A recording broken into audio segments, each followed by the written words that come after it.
Baza dhe themeli i qëndrueshmërisë në fe.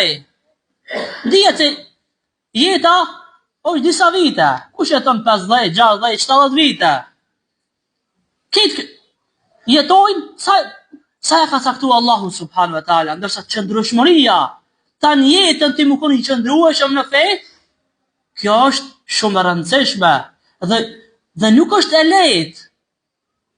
Prandaj na duhet me kërku prej Allahut subhanahu wa taala. Çashtu që ka kërku pejgamberi alayhis salam, prej lutjeve të shpeshta që ka bëu pejgamberi alayhis salam, është ja muqallibal qulub, thabbit qulubana ala dinik.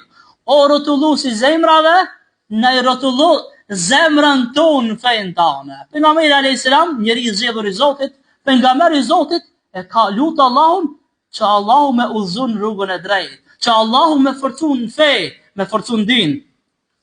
Salama thot, thash, oj dërguari i Allahut, zemrat apo ndryshuar kanë? A ndryshojnë zemrat, oj dërguari i Allahut? Pejgamberi alayhis salam ju përgjigj dhe i tha, po tha, zemra e secilit njeri është në mes të dy gishtave, të gishtërinjeve të Allahut subhanahu wa taala. Kështu që nëse ai do, e mban, e drejton në rrugë të drejtë, dhe nëse do, e largon prej saj. Pra udhëzimi është në dorë të Allahut dhe Allahu e sill ç'është don. Prandaj të kërkojmë prej Allahut subhanahu wa taala udhëzim. Të kërkojmë prej Allahut subhanahu wa taala që Allahu më na udhëzoj dhe më na drejtoj.